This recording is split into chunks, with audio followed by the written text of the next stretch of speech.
Le 27 mai, le premier groupe de touristes est rentré en Israël.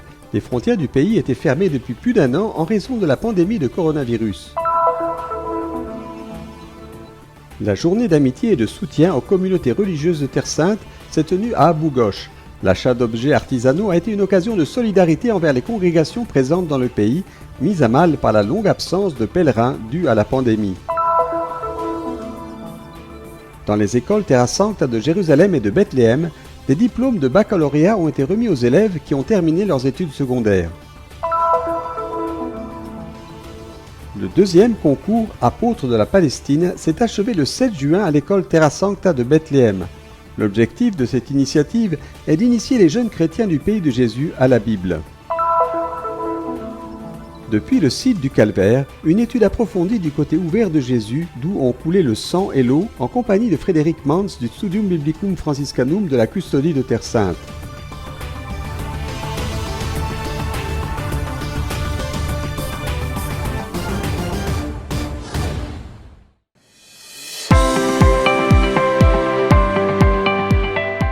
Le premier groupe de touristes est arrivé en Israël le 27 mai, alors que les frontières avaient été fermées pendant plus d'un an en raison de la pandémie de coronavirus. En les accueillant à leur arrivée des États-Unis, la ministre israélienne du tourisme, Orit Farkash Hakohen, a déclaré «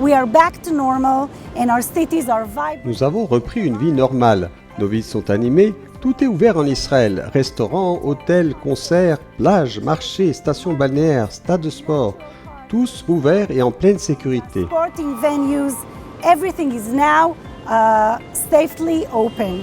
Dans le cadre du programme pilote, Israël a autorisé un nombre limité de touristes à entrer dans le pays, à condition qu'ils soient organisés en groupe pour faciliter le suivi, afin d'éviter la propagation incontrôlée de variantes du coronavirus. L'annonce de la réouverture des frontières a été saluée par les agences de tourisme qui se sont employées à organiser des voyages.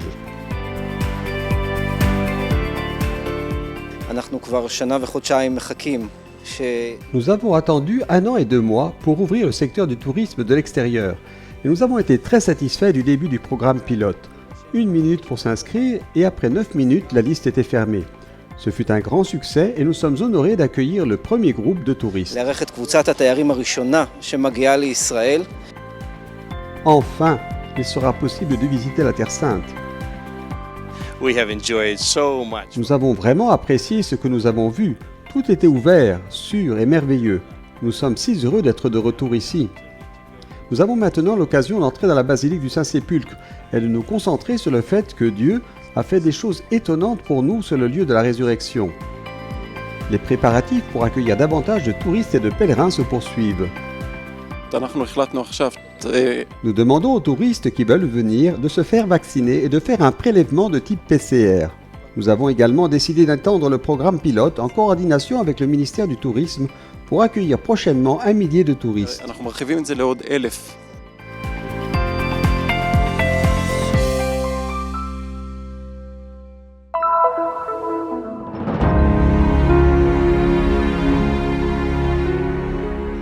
Charles Rodeau de Châtenay, qui travaille à la représentation de la Commission européenne à Jérusalem, et son épouse Carole ont lancé une campagne de collecte de fonds en ligne et avec un groupe de bénévoles ont organisé une journée d'amitié et de soutien aux communautés religieuses de Terre Sainte, un événement culturel et artistique qui s'est tenu au monastère bénédictin d'Abu Ghosh pour promouvoir l'artisanat fabriqué par les congrégations religieuses locales.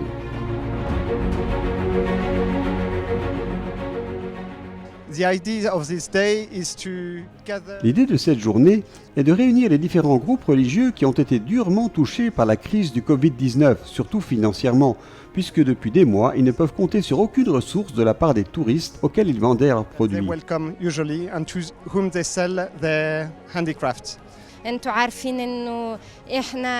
Notre subsistance dépend du tourisme, mais le monastère a été fermé pendant toute une année. Nous vendons ce que nous cultivons ici. Comme les fruits, tous nos produits sont biologiques. Nous sommes heureux que la normalité soit revenue dans le village. Nous sommes prêts à accueillir à nouveau les visiteurs.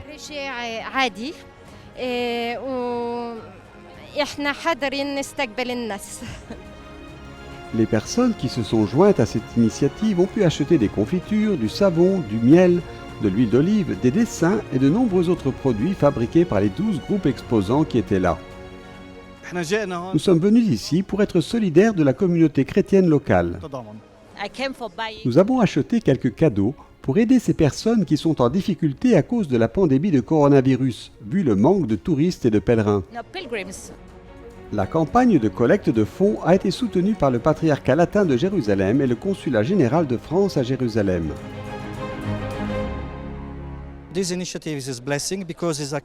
Cette initiative est bénie car il s'agit d'une sorte de solidarité interne de groupe à groupe. Toutes nos communautés religieuses font un travail extraordinaire dans les hôpitaux, dans les écoles et dans bien d'autres domaines. J'espère que cette initiative et bien d'autres, non seulement ici mais dans le monde entier, soutiendront les chrétiens de Terre Sainte. Pendant la journée, étaient aussi organisées des visites guidées du monastère bénédictin qui abrite une église croisée millénaire contenant des fresques représentant la vie de Jésus et des apôtres, dont les visages ont été effacés pendant la domination musulmane. Les musulmans ne représentent pas le visage humain. Nous remarquons donc que l'église a été préservée, mais que les visages des personnes à l'intérieur ont été effacés.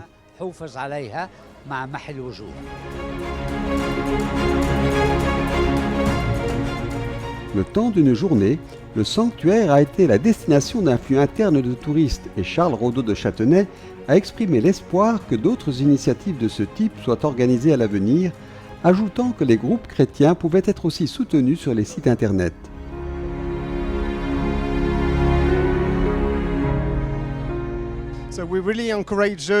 Nous encourageons ceux qui souhaitent aider les communautés chrétiennes vivant sur cette terre à donner ne serait-ce qu'une petite somme pour soutenir les 12 groupes qui ont participé à cette journée.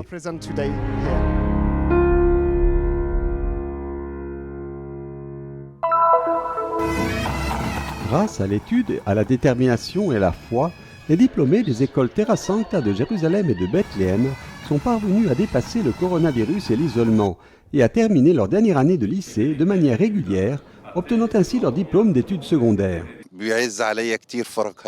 Ce groupe est particulièrement important pour moi. Nous connaissons tous les difficultés auxquelles nous avons dû faire face cette année, mais les enfants ont su relever le défi et les surmonter avec l'aide d'enseignants préparés et compétents et avec le soutien de leurs parents. Je suis sûr qu'ils apporteront une contribution importante à l'avenir de cette ville sainte.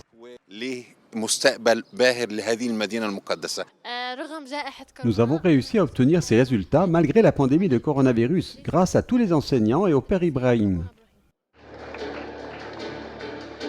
Le 4 juin, dans l'auditorium de Notre-Dame, s'est tenue la cérémonie de remise des diplômes de la 67e promotion de l'école Terra Sancta de Jérusalem, en présence de frère Francesco Patton, custode de Terre Sainte, frère Ibrahim Faltas, directeur des écoles Terra Sancta, du consul général d'Italie à Jérusalem, Giuseppe Fedeli, et de l'ambassadeur de l'État de Palestine auprès du Saint-Siège, Issa Cassissier.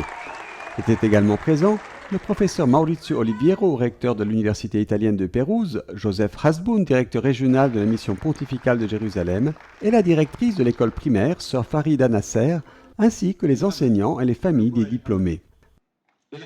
Dans son discours, le père Faltas a explicitement demandé aux diplômés de réciter la prière de saint François « Seigneur, fais de moi un instrument de ta paix », afin que les valeurs sur lesquelles se fondent les principes franciscains puissent être entendues de près ou de loin.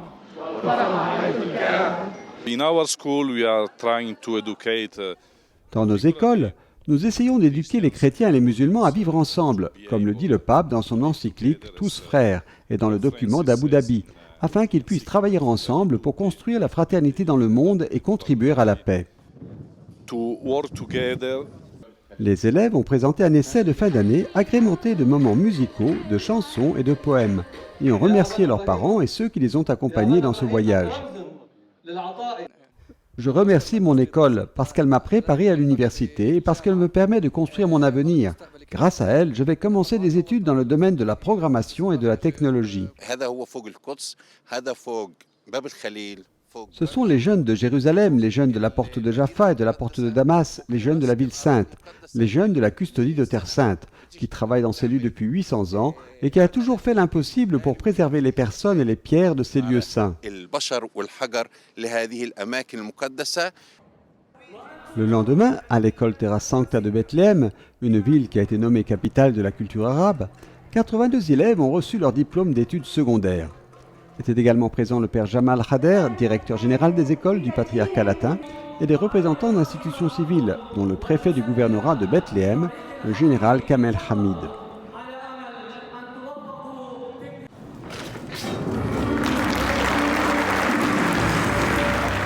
Au début de la cérémonie, la salle du millénaire de Saint François d'Assise a été rouverte après une période de restauration où ont été installés le blason de la custodie de Terre Sainte et une grande image de l'étoile de la Nativité. C'est un centre sportif aux normes internationales, mais aussi un musée avec des œuvres d'art créées par les élèves de l'école Terra Sancta et du centre artisanal Piccirillo. Dans son discours, frère Ibrahim Faltas a encouragé les étudiants à laisser une trace dans la vie qui les distingue des autres, a-t-il dit, et que cette trace soit honnête, sage, rationnelle et morale. 95% des habitants de Bethléem travaillent dans le tourisme et pendant 17 mois, il n'y a pas eu de touristes. Aujourd'hui, nous voulons redonner de la joie à ces étudiants et à leurs familles. À Bethléem, cette année, nous avons essayé de soutenir les étudiants et leurs familles de toutes les manières possibles pendant une période très difficile. Frère Ibrahim Faltas a ensuite salué la générosité de l'université italienne de Pérouse qui a financé au fil des ans plus de 300 bourses d'études pour les étudiants de Bethléem. Malgré tout, cette année a été très bonne. Le temps a passé très vite. Nous sommes très heureux d'avoir franchi cette étape. À la fin de la cérémonie, les élèves ont reçu leur certificat sous les applaudissements de leurs parents. Je souhaite à tous les étudiants de réussir non seulement à obtenir leur diplôme, mais aussi dans la vie, car le diplôme est comme une porte ouverte sur la vie. En tant que diplômés des écoles de Terra Sancta, nous n'oublierons pas de porter le message franciscain, un message d'amour, de paix et de fraternité. Le 7 juin, sur la scène de l'école Terra Sancta de Bethléem, s'est achevé le deuxième concours Apôtres de la Palestine, consacré à la connaissance de la Bible. Participaient à la cérémonie Monseigneur Pierre Battista Pizzaballa, patriarche de Jérusalem des Latins, le maire de Bethléem, Anton Salman, Monseigneur Jacinto Boulos Marcuzzo, vicaire patriarcal latin pour Jérusalem, le père Khaled Kamoua, superviseur général du concours, le père Yacoub Abou Saada, curé de la paroisse catholique melkite de Bethléem, sœur Agnès El Yacoub, supérieur général des Sœurs du Rosaire, et frère Ibrahim Faltas, directeur des écoles Terra Sancta. Plusieurs communautés religieuses et les familles des candidats étaient présentes. La soirée a commencé par une lecture de la Bible suivie de l'hymne national palestinien. Le concours a été organisé par l'association Fils de la Terre avec le soutien du patriarcat latin de Jérusalem et de la mission pontificale de Terre Sainte.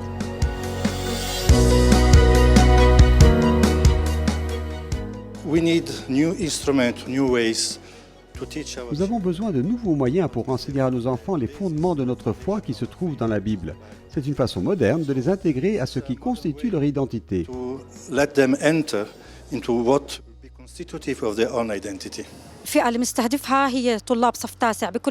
L'initiative s'adresse aux élèves de 4e de toute la Palestine, de Gaza à Jénine, mais en raison des conditions actuelles, Gaza n'a pas pu participer. Nous nous adressons aux élèves qui sont en 4e car ils représentent la tranche d'âge à partir de laquelle commence l'adolescence et nous cherchons à leur offrir un aperçu de la Bible et de notre mission en tant que chrétiens en Palestine. La célébration a débuté par des discours de bienvenue et des performances artistiques et musicales de l'orchestre de l'Académie de musique de Bethléem. Dans son discours, le patriarche Pizzaballa a souligné l'importance de l'enseignement de la culture religieuse aux élèves des écoles chrétiennes et a annoncé que le patriarcat ouvrira 2 instituts pour enseigner la Bible et la théologie en arabe, l'un à Bethléem et l'autre à Nazareth ou à Haïfa.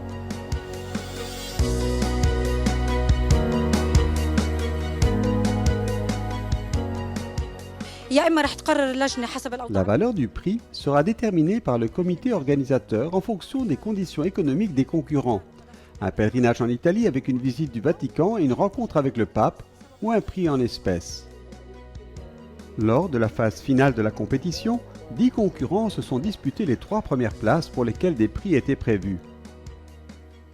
Nous avons commencé la première phase du concours sur Internet, car il était difficile pour les étudiants de se réunir en un même lieu, en raison de la pandémie de coronavirus.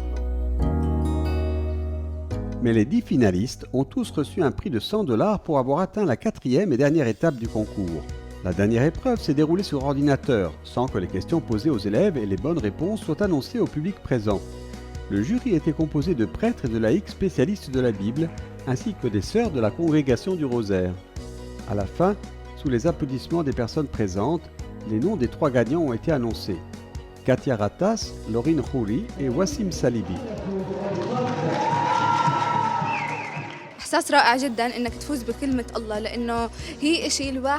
C'est un sentiment merveilleux que de gagner un concours lié à la parole de Dieu, car peu importe combien de fois vous la lisez, vous n'atteindrez jamais le stade d'une connaissance complète des informations sur Dieu.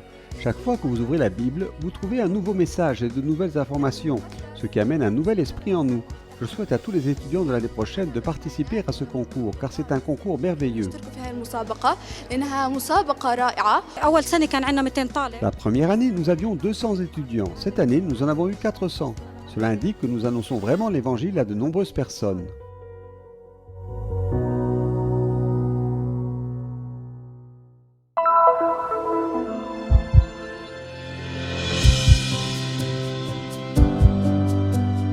C'est à Jérusalem que se trouve la basilique du Saint-Sépulcre, qui abrite les lieux où Jésus a souffert sa passion, le tombeau où son corps a été déposé, la pierre d'onction où il a été préparé pour la sépulture, et le calvaire où le Seigneur a été crucifié.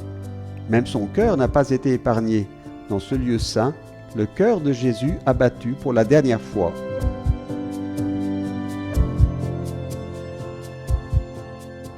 Le cœur, c'est l'organe vital le plus important de l'homme.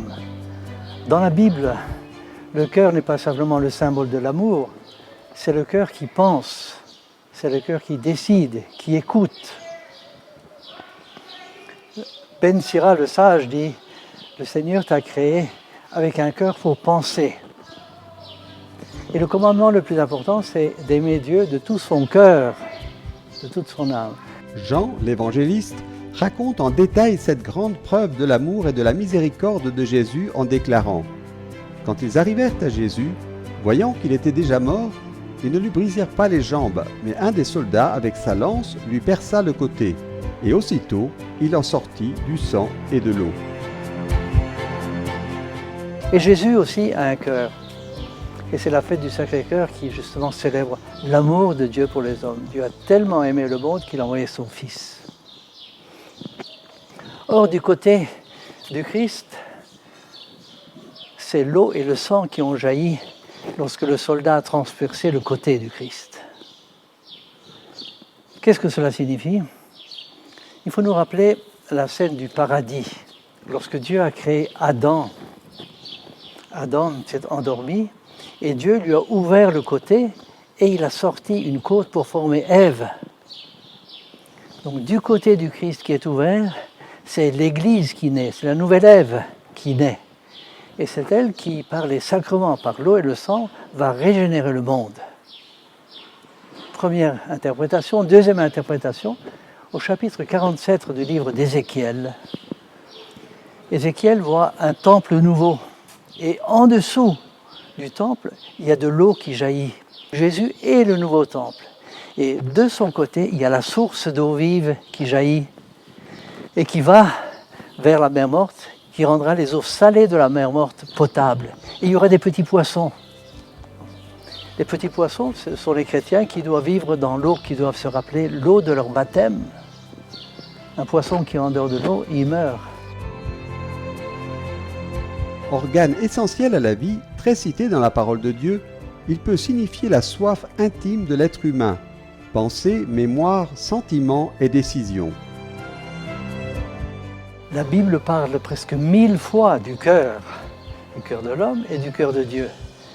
Et le cœur est presque toujours, 80%, le symbole de l'amour.